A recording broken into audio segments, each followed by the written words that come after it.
हेगड़े, क्या बीजेपी का मुख्यमंत्री स्वीकार है शिवसेना को? अनम्यूट करना पड़ेगा कृष्णा। नहीं, अनम्यूट है, जी, अनम्यूट ही है। It's Audible now, please.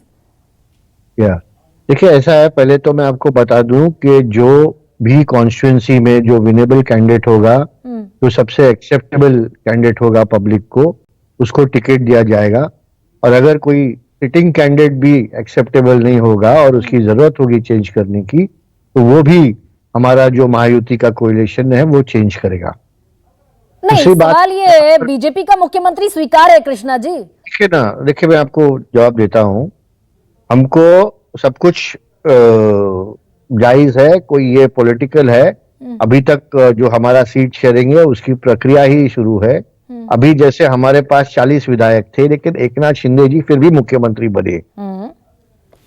और ये जो आने वाले इलेक्शन है वो एकनाथ शिंदे जी के ही नेतृत्व में लड़ा जाएगा। और इलेक्शन जीतने के बाद तीनों घटक के जो नेता है वो बैठ के तय करेंगे बीजेपी आला कमान के साथ कि कौन मुख्यमंत्री महाराष्ट्र का होगा। वो तो आपने 40 विधायकों का जिक्र किया कृष्णा, वो तो इसलिए बनाया गया था भाई, मराठा आरक्षण जो है, जरांगे पाटिल बैठे हुए थे, आग लगी हुई थी महाराष्ट्र में, तो ये था एकनाथ शिंदे आएंगे संभाल लेंगे मराठा आरक्षण को, वो हुआ नहीं।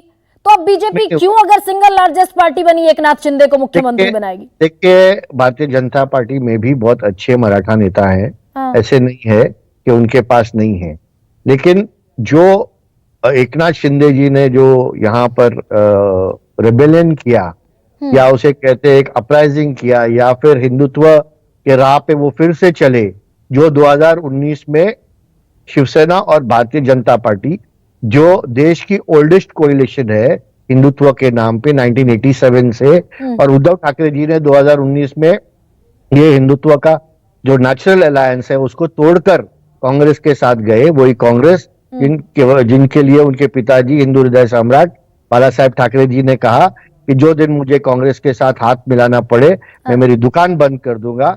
और उद्धव जी ने जो कांग्रेस के साथ अलायंस किया, उसके वजह से एकनाथ शिंदे जी, जिसको ये कांग्रेस का अलायंस मान्य नहीं था, वो और 40 विधायक यहाँ पर आ गए, तो एकनाथ शिंदे जी बने। उसके बाद अजीत दादा पवार जो है वो और 40 विधायक लेके आए और वो यहाँ के उप मुख्यमंत्री देवेंद्र फडणवीस के साथ बने। तो ऐसा हमने कोई ये नहीं कहा किया है कि भाई अगर आप काम कर सकते हैं, अगर आप एक्सेप्टेबल है, अगर आप विनेबल है तो होगा। लेकिन कृष्णा हेगड़े, ये कहने में आपको भी तकलीफ है कि बीजेपी का मुख्यमंत्री स्वीकार है आपको? स्वाभाविक गठबंधन है, उतनी ही प्रखर हिंदुत्व की पॉलिटिक्स आप करते हैं शिवसेना, उतनी ही प्रखर हिंदुत्व की पॉलिटिक्स बीजेपी करती है, तो देवेंद्र फडणवीस बन जाए, क्या दिक्कत है? बिल्कुल, देखिए देवेंद्र फडणवीस बहुत ही टैलेंटेड लीडर है, मैं बोलूं देश के one of the talented leader, और उनके नेतृत्व में हमने पहले भी 5 साल काम किया। तो देवेंद्र फडणवीस जी या दूसरे कोई बीजेपी नेता से हमको कोई दिक्कत भी नहीं है। तो ये बात तो ये इंटरनल इशू है, और मैं ये कहता हूं कि देखिए उनके और हमारे बीच में ज्यादा फर्क नहीं है। 0.30% का जो है वोट शेयर का फर्क है, 2 लाख का पूरे महाराष्ट्र में फर्क है। लेकिन ये 2 लाख वोट जो है वो 36 विधानसभा क्षेत्र में उन लोग हमारे से आगे है। उसमें से भी 8 कांग्रेस के विधायकों ने क्रॉस वोटिंग किया, और अभी हमारे और उनके बीच में ज्यादा अंतर नहीं है। आने वाले यही तो कृष्णा हेगड़े, यही तो मैं कह रही हूं आपसे, भाई आपके पास आज की तारीख में 40 विधायक हैं, उनके पास 106 में से घट के 2 घट गए, 104 विधायक हैं। आज का गणित तो यही है ना?